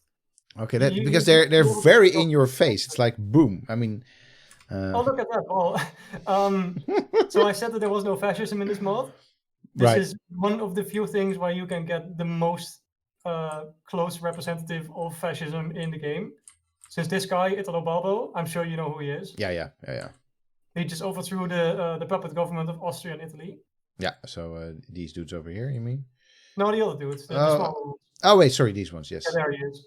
Oh my goodness, look at this But portrait. It usually leads to the secession of Venice from I don't really think we can call this Italy, but No, from no. the Lombardian Venetian dual state. So And then they get into a war and it all collapses. this game has a Venetian Republic in it then. Exactly. It's hopefully we'll see it in a bit. With Enrico Nardone. No, just kidding. Oh my goodness, this is. I can see how. Bad times for the people of Lombardy and Venice. And the Fokker is done. All right, Yes. let's build them. Absolutely. Research finished with the Fokker. Wonderful. Wait, let me go for. And we can now update our designs. Oh yeah. Yeah, for the moment. Tell me how that how you It's do in the that. production menu. There's a popper for it now. Okay, Yeah. yeah. So how does right? So yeah. There's the Okay. old one, there's the new one at the top. Oh, this is one of the Very top, yeah. clear. Yeah. Okay. And then it says we'll lose production days, but it doesn't matter. And now you'll be able to build one in 7 years because you don't have any resources. No, 7 per year. Oh, 7 per year, okay. Oh, that's not too One bad. plane per 7 years. I mean, Wow. That's basically a couple of farmers. Going on, it would be 1 plane per 7 years. A couple of I think farmers. we together could build a plane in faster than 7 years. It wouldn't fly. It will fly. Hey, Angus, got space. Let's go. Uh, Almost did the election. all right, let's go. But I need to. Oh wait, mechanical computing. Oh, I guess. Yeah, Wait. it's all set. Yeah. It's now December, so that's January, February, March. It's 3 months. Oh, we can make that easily. This is still. We're still in a new number. Okay, we have an. Oh, wait. finally, I'm not First year's done, guys. Yes. All right. Oh yes, huisje, boompje, beestje. We made at least. Okay. For the war that we won't be having. By flying very low or relatively slow, bombers are considerably harder to detect and have a higher chance to reach their target. Unless they hit a tree, of course. All right. Okay. Omar, we grudge me on whether I this don't think is... this is real, but This is not a real military term. I mean, this is huisje, boompje, beestje is a real Dutch I mean, it term. must be, right? All right. I just need to research it, though. It's such great by flying really low. Like, yeah. Oh, it looks like the factory we were building is done, so we can build a new one. Oh, yay. Okay. Just So- keep building civilian factories. Well, the more we have, Oh, the wait. more That was a military factory, civilian factory. Oops. What? God. All right, sure. Let's build a let's build a factory in Brabant. Okay, there we go. I think it was just someone in the mod team who was Dutch. It was like, haha, Huismoccupation. I'm just gonna put it in there. The development team is Dutch people, all of them. So they maybe just put a meme in there, I guess. Yeah, I guess they did. This guy was the commander-in-chief of the Dutch army in World War I think, if I remember correctly. Okay, the ultranationalists. And he was a member of the Union of National Recovery in real life. Of course. Now he died, so Shame. it was 90 or something. So that stuff happens when you're that old. You tend to die when you're old. Yes. That said, without joking, of course, we did see a real veteran recently pass away as well, right? Oh yeah. I forgot his name now, but the 100 years old veteran from World War II. Captain Tom. Yeah, Captain Tom, absolutely. Yes. That is a... Colonel Tom, we should say. Yeah, in the end, Colonel Tom. Yeah, Sir Tom, in fact, in the end. But yeah, that's... I mean, of course, old people die, but it's still sad. It's still sad, sad passing in this very specific regard, but just in general, of course. All right, Prince Sabatine, wonderful. Good luck to Prince Sabatine. The Ottoman stuff is all from a recent update, and I'm not up to speed with all of the stuff that they can do. All right, let's go for... Captain Tom has a pretty big Wikipedia page now. I'm sure. Yeah, as he should. As he should. There we go. All right, can we make it? Can we make it, people, to the elections? Yeah, I'm very hopeful. It's 3 months. It's 3 months. It's also the question in the Netherlands right now. Can we make it to the elections? Can we vote by mail or not? Can we vote by mail? And then we will vote again Rutte, so as a nation. Congratulations, Juliana. Oh, at least we get some stability and some political power. So that means people are happy with Hungarian Prince Bernhard. No, I'm not sure why, but... Well, I mean, before he was a fascist, he was cool. Yeah, political power. We can put another guy in our army. All right. Another guy in our army, a chief of the army. What do you want to go? I'm not this time. Just pick whatever you like. Okay.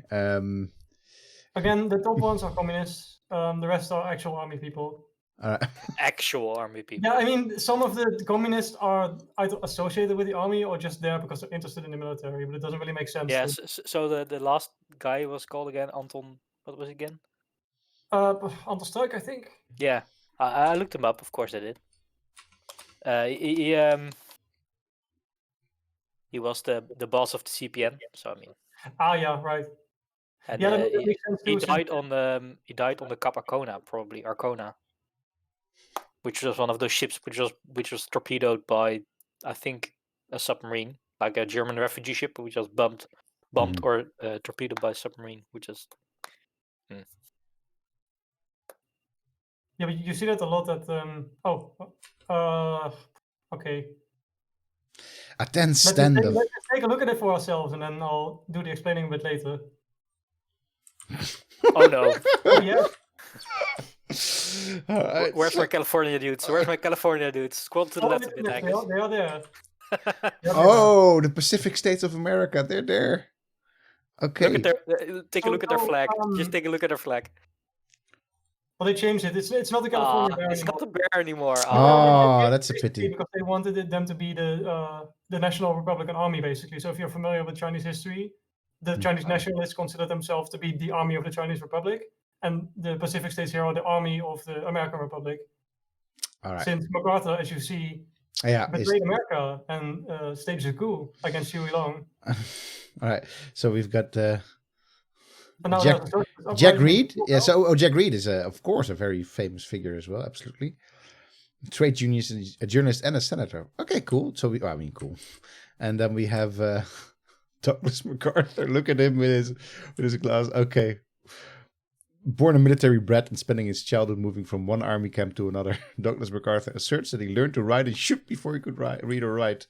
That's always a great trait in your leaders.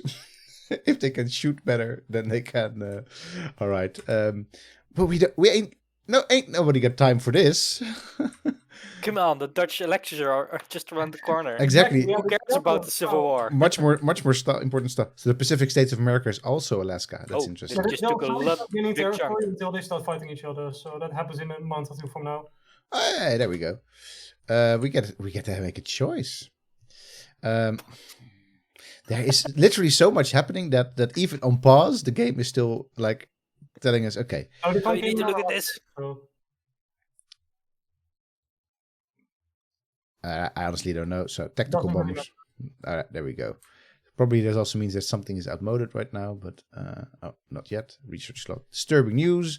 Rise of the Vozhd. Okay, this is definitely. So basically, the military government elected a supreme leader, and he's in charge of Russia now. Sounds familiar. Sounds familiar. Yes. All right. Select the technology to research. Let's select. I think. Let's go for. Let's go back to the land doctrine again. There we go. Oops, there we go. It will take a long time, but who cares in the end?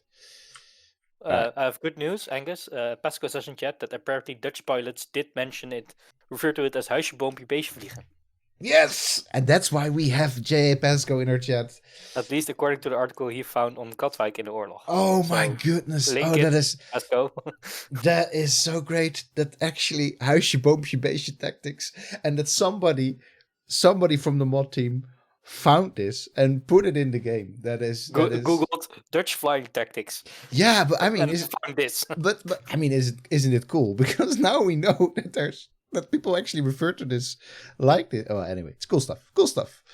All right, more research to more focuses to be had. Okay, we still can't do anything over there, right? So we can. You just need to pick the introductory focus first. Yeah, no, but I mean, sorry, not anything here. No, we're still not at the elections. All right, Dutch Navy. I'm just going to go for the Dutch Navy real quick. I mean, we don't even have a political tree yet. It's still all just the army and the navy. Yeah, exactly. The political tree comes after the elections. All right, clear. If you just joined and you're wondering what the hell is this about, we're reading through alternative history, and we're doing that with the backdrop of a map. Okay, the Second American Civil War. Oh my goodness. Yeah, let's look away and forget that it's happening. Yes, let's just look away. Exactly. Because there's a lot of stuff. Social unrest in the Netherlands to deal with anyway, so. Yes. Something much less topical. The past few months have seen the growth of violent confrontations between the paramilitary bands of both the left and the right. Okay. With street fights and almost daily occurrence in the larger cities. Wow. Strikes are commonplace, with either the police or the Landwacht's black shirt breaking the strikers. Oof, they're sort of working together with the Landwachts. Breaking the strikers' pickets. The police have failed to keep order, with the army often having to offer support, but this has only served to increase dissent and further civil disobedience. If the situation continues to escalate, the elections in May look set to be the most contentious in living memory. If we get there, but yes. If we get there. Oh, we're in March now. We're in March. We could be getting there. We could be getting there. You can't another national focus, but just do it while the game is running, I think. Yeah, sure. We'll do.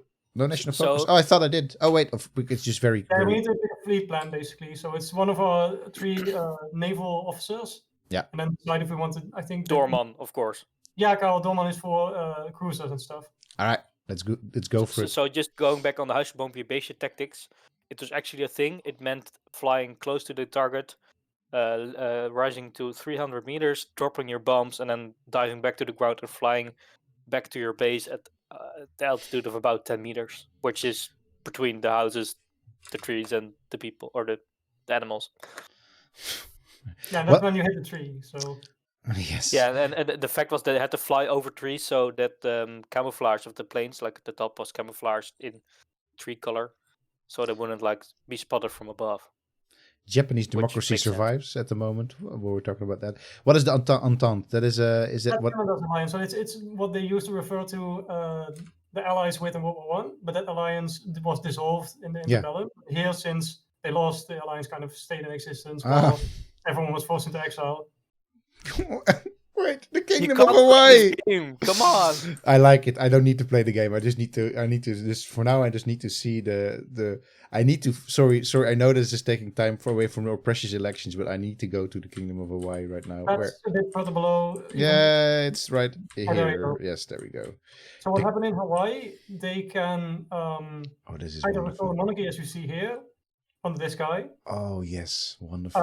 Or they can have a republic, or they can become communist. Oh, sorry, all syndicalists, I guess. Right. But what they did now is that they immediately petitioned for military aid of Japan, and now they're in Japan's faction. Okay, clear. And did they break off as part of this general breaking up of the USA? Normally, they have the option to either join the Pacific States or become independent, and the AI chose to become independent and then join with Japan. I love it. I want to play as the Kingdom of Hawaii at some point. We could have done that, but then we would have had to start as America, and it will be even more explaining than we're doing for the Netherlands. Yeah, I can imagine. You have to do the entire lead up to the Second American Civil War. All right. My goodness, the Zwolle massacre. A socialist rally outside Zwolle organized by local council communists ended in tragedy. Is this always the Zwolle massacre, or can it also be other Dutch cities? I think it's always the Zwolle massacre, and I think it's also a real event, but I didn't look this one up. All right, look it up, Omar. That's wiki question for me. All right. These actions have elicited further protests throughout the country, and even the VDB is calling the Prime Minister Colijn to publicly condemn what they refer to as illegal detentions. Oof. At dawn the next morning, openly back. Okay. It doesn't really matter what we choose here. These are both just for flavor, but we're almost there. I think this is... All right, innocent. They must be released. All right, we're almost there. The damage has already been done. Yeah, exactly. Just release the people. Okay, Argentinian. Okay, one. This needs to. These pop-ups can go. I think probably development. Yeah, it's something that you're not used to, but I think that for me and Omar, you just automatically click them away. You don't even look at them. Yeah. No, I need to. Because I'm one of these compulsive readers. So I really need to okay, select the national focus. There's nothing on the Zwolle massacre. Navy plan, so we can start working with Wilton Feyenoord, which is I think a real shipbuilding company. Absolutely. I mean, it has Feyenoord in it, so. No, absolutely. Oh, it was a very proud Dutch. I probably got caught up in some sort of mergers. I honestly don't know what it's called. That's Greek question again. Yes. Yes, go for it. Oops. Here we go. Start. There we go. Interesting. So this will give us 4 dockyards. So while the focus is completing, I think it might be best to already plan those in. It gives us something to do while we wait for the next event. All right. Which is already here. All right. So how does one plan in dockyards? You go to your construction queue. So the one. This one? Production queue, I mean. Yeah. And then you click on the plus sign with the anchor. Yeah. Now you just select any ship you want. Okay. And now it's empty, basically. So the moment we get a dockyard, it starts getting used. Okay, and there's going to be actually 4 more slots, basically. So yeah, that's the idea. So I can also do one other more, only armored cruiser. Let's go for an armored cruiser. This will probably take ages, but whatever, it doesn't really matter. Yeah, just pick any 4, and then we'll have them set for. Yeah. All right. So these guys are socialists who are traveling to Jack Reed's faction in the American Civil War to fight for him. Yeah. And now we have to decide if we want to let them go or confiscate their passports, or just give them a stern warning and do nothing else. All right, I'm gonna channel my inner Rutte, and I'm just gonna let them go. And then if they ever want to come back, I'm gonna be like, no, that's very naughty. You should not have gone. That's what I will do, because that's of course what Rutte also did with a lot of people fighting, going off to fight for IS. He's like, no, you shouldn't do that. You shouldn't do that. So just I guess. It also really doesn't matter, because I'm guessing I'm just losing stability. Oh no! Wait, no. The other option does absolutely nothing, and that's the one you need to pick. Yeah, absolutely. This is actually a bit more Rutte's like. It's like, warn them. I will warn them. Yeah, absolutely. All right, that's the. For the other side of the table, so the syndicalists in America, they just always get a division of Dutch volunteers. Oh, nice. Yeah. They always do, yeah, and I guess famous Dutch volunteers. Yes, they even spawn in New York, but I'm not quite sure. Oh no, Switzerland. Armani, no. This is when you're in alternative history territory, if Switzerland becomes syndicalist, that is which okay. I've heard the focus tree, and it has something to do with a massacre of socialists somewhere in French Swiss territory, but I'm not up to speed with Swiss history. It's something we would have to look up. Maybe if we play as Switzerland at some point. At some point. The Damocles project. It's an extent. Okay, I need to know. Is this the Internationales nuclear program? Okay, but this is not a real historical term. No, it's based on the Manhattan Project. Yeah, okay. Yeah, absolutely. Okay, I was like, what is it? But the Sword of Damocles. Okay. Finally, made it. Transmission. Oh, boom. And I accidentally clicked it away. Just watch. Watch with the Balkan. Oh my goodness, this sort of stuff. This is a bit on the nose with these little things that you just have to click. I would change this a little bit in the mod. Like this is very judgmental. Angus, if you want to carefully drag the election screen a little bit away so we don't accidentally click on it. Yes. Yeah, there you go. Yeah. that would be peak something. Yeah. That would be peak value. All right, the Dutch elections. Finally, okay. So what happens here is that either the massive Christian Democrat Party manages to win the election because they merge with everyone, or the leftist coalition wins, or there's an upset victory by the nationalists. And it's up to you who wins. So. Oh, I mean, nice links. Stemmed links. The combination of the left liberals and moderate social democrats. Okay, I can see that. Can also count on. So how basically there's no real election. This is just all scripted, right? Yeah, they could have made an election system and whatnot, but that is not really what Keiserreich is for. That's the New Order has that. So it has an actual parliament system and senators for the United States and whatnot. But this is kind of a relic of the old design system where they just told the player that this is what happens. Yeah, exactly. This is basically the player gets to decide what democracy decides in their country for the sake of going with their playability, I think, as well. Yeah, but imagine playing through this all the time and then not having the result you want. You're like, I have to start over again. All right, so no. So no.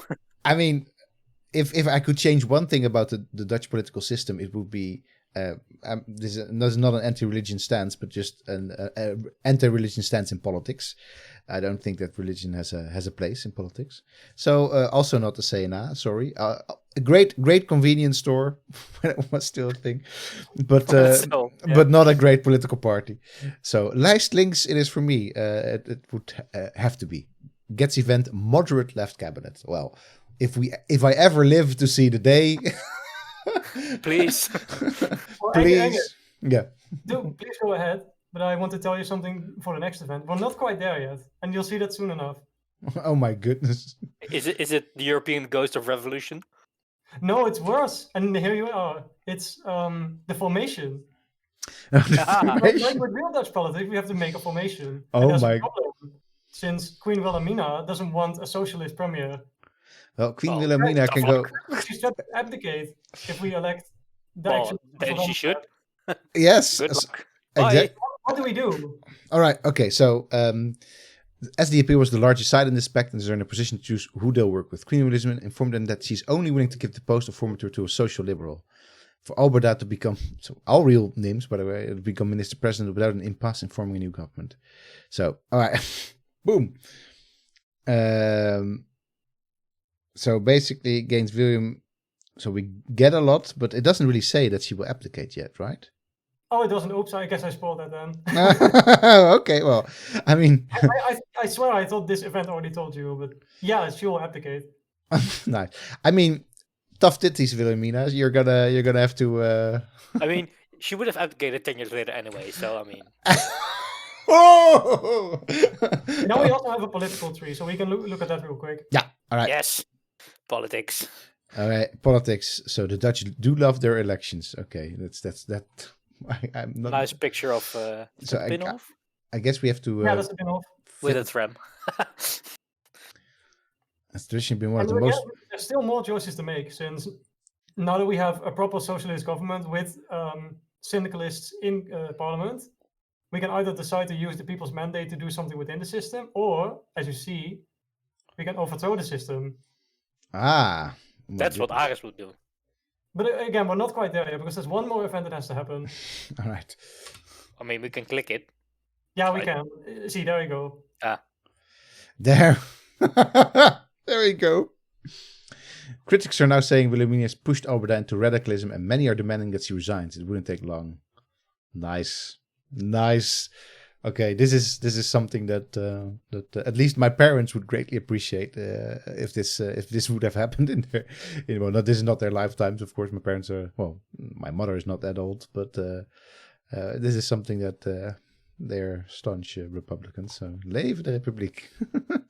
Oh, congratulations! You just abolished the Dutch monarchy. Yeah, that was easier than Than it should have been. Then at least the Dutch monarchy would want it to be. In an astonishing sequence of events by Dutch standards. Yes, absolutely. Queen Wilhelmina has abdicated the throne after half a century of rule. Dismayed by the victory of the left-links electoral pact, Wilhelmina has boldly stated that she would only accept the moderate VDP's candidates formateur Pieter Oud, despite the SDAP's victory forcing them instead to ally with the socialist RSAP. With even moderate parliamentarians furious at her inadvertently forcing the SDAP to the left, Queen Wilhelmina's positions quickly became untenable. In the SDAP's Willem Albeda was appointed. With the abdication of the monarch, the leftists that now run the nation have declared the creation of a Dutch republic free from reactionary tyranny. Another European monarch falls. Yeah. But if you take a look at our nation screen right now, so if you click on the flag, yeah. Oh, you see the throne. Wilhelmina is gone. We have the States General as. While we're here, go ahead and cancel the Will to Feyenoord focus, so we can move on to the political tree immediately. Exactly. Let's do that. Up 10 days. Sorry, progress. Now it's up to you if you want to overthrow the system or work within the political system. So either we become anarchist or not. Well, we're not anarchists quite yet, but I don't think Germany will be happy if we overthrow the government, but we'll see about that soon enough. No, we overthrow the system, so. Hooray! Exactly, the mini says hooray! So, okay, can you briefly explain to me how this tree is working? So we can so if we decide to work within the system, just for frame of reference, we'll be able to do everything that you see on the screen right now. So from down to use the popular mandate to the end of twinkling social democracy. Okay. In which we will dismantle the entire pillar system, build a welfare state, and ban the Union of National Recovery. Nice. We can also go down our Black Monday solution tree. So that's the plan for labor. You see it flashing on the right. Yeah. It's building roads, finishing the Afsluitdijk. I think, it's all what you see right there. So a lot of social reform. Whereas if we decide to overthrow the system, we'll get yet another new focus tree, which totally revamps the entire political system of the Netherlands. You'll have new elections again. We don't have time for those, unfortunately, but it's between the leftists. And then you get to decide if you become syndicalist, anarchist, or even totalist. Wow. Yeah, there's a lot of options. Oh, and my it's goodness. all provided that we don't get immediately invaded by Germany, because that can also happen. Sure. Right, because I guess Germany is not too happy that we had no, not at all. Wilhelmina abdicate. No, not too happy with where should he flee now? If he's thrown off, where should he flee? He can't flee to the Netherlands anymore. Okay, interesting. What I'm gonna do, I'm gonna really quickly save the game. Not that we're gonna do any sort of particular. You're gonna continue in your own time. Yeah, exactly. I wanna. I'm gonna make a pick. I'm gonna make a pick now. So, wait a minute. I mean, from a game design, in this case mod design standpoint, I really like this. I mean, I'm really loving this mod anyway, and the amount of hours that have been poured into it. But what I like is that overthrowing the system is actually especially if you never played it like me. I mean, you just tipped me a little bit, and I sort of guess what would happen there. But I can't really know what's going to happen. So while I can sort of work with the surety that sort of the staying at least within the borders of the political parties that we sort of historically know, sort of work is going to end up with, overthrowing the system actually means also overthrowing the focus tree, and I think that's a neat thing. It doesn't end there either, since even if we work within the system, the left is now incredibly empowered, and if we empower them too much, they'll overthrow the system by themselves.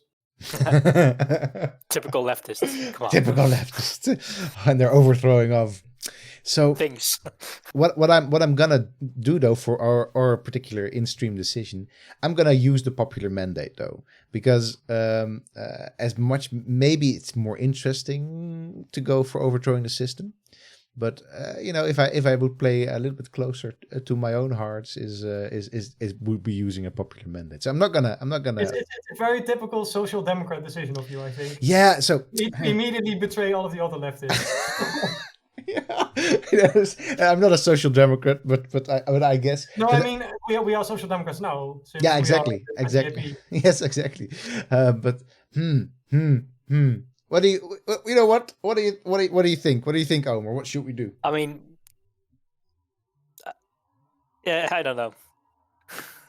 I mean, it might be cool to just look at what happens when you click overthrow the system. I mean, just Yeah, from a practical point of view, we have about 4 minutes left, right? So we may as well overthrow the system. All right, Yeah. let's do it. All right, boom, we're doing I it. mean, we already overthrew the queen, so why not as well? As well, You know the what we system. won't be seeing now then is that there's also elections for the state pensionary, so the new head of state of the Netherlands. Ah, the state. Oh, and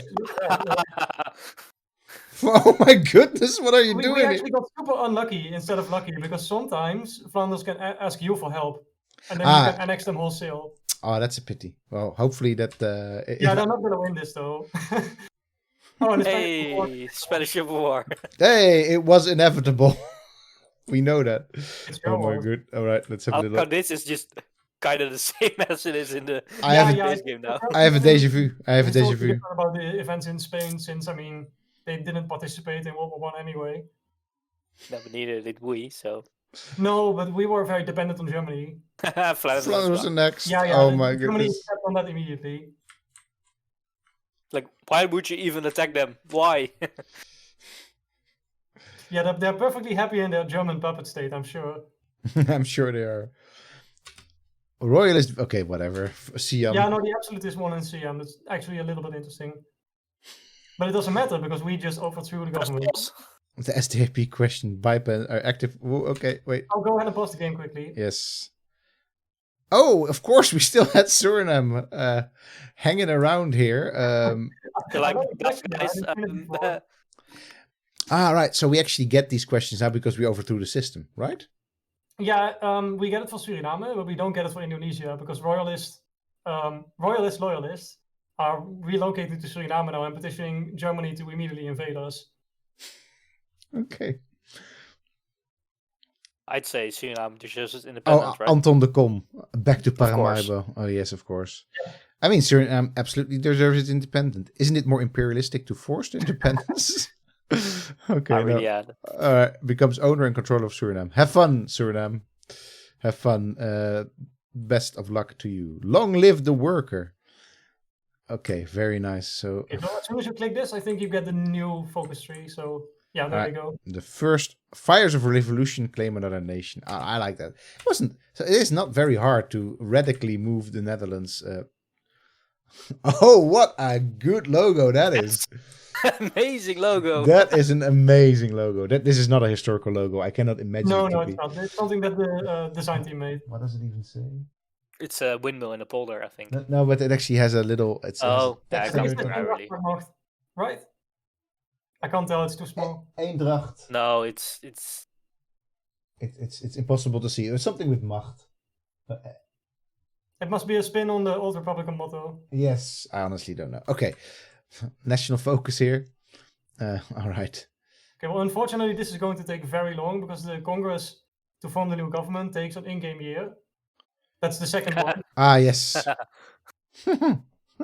But at least, I mean, that you get to dynamically decide all the positions of ministers in the cabinet, and then they get different influences in the government.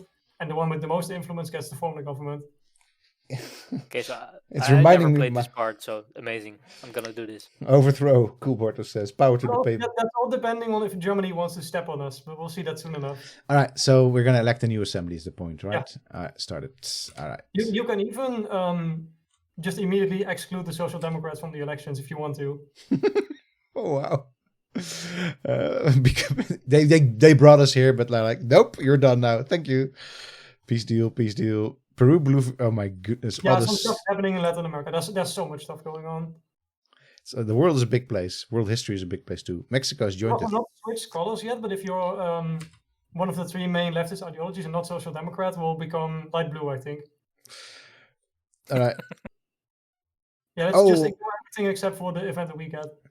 German destabilization efforts. The Kaiser has noticed the takeover of a righteous government and chose to send agents destabilizing a regime.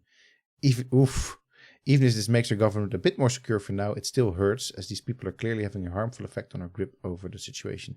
This is actually the good outcome, because this means that they don't invade us. Okay. That is good to know. Can you also go over the decision tree real quick? Because I've noticed that we haven't done anything with Indonesia yet. Maybe they moved that to decisions. I guess not then. Okay. Yeah, Indonesia is still, I guess, still... Yeah, no, we should get an event where it said, oh no, they are independent. Oh, they just... Insulindia. They just became... They're like, bye. And there's German East Asia still here. And, yeah, okay. the Germans invaded Sumatra there. And if I remember correctly, so Insulindia is independent and led by Sukarno right now. If you click on their flag and right click there. There you go. So they'll have their own elections and own parties and whatnot. But Borneo in particular is interesting. So that's over there. Yeah. So what happens is normally my goodness. the Dutch government in exile here, but now the upper class and the members of the Dutch East Indian colonial bureaucracy have all moved to Borneo under this guy William Westerman, who was an investment banker, I think, and they're now kind of hanging out there. But they don't have any content, unfortunately, but it's still interesting. Why is their flag like either a mixture of Romania and the Netherlands, or like a Dutch flag dipped in the flag of the yellow? Borneo. It's like dipped in fluorescent paint. This is, since they don't have any content anyway, sometimes they put installations in just to fill up space.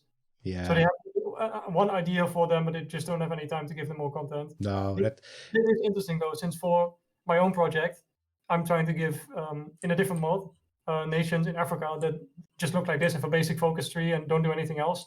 I wanted to give those content. Yeah. You didn't select this mod because basically this mod would be too far away from the history that you would want to portray. Actually, I didn't select Kaiserreich because there's already a very good African mod for Kaiserreich in existence. Right. So we're not using it right now, but if you install it with Kaiserreich, you get a totally different German Africa with subdivisions and countries within the system that you can play as.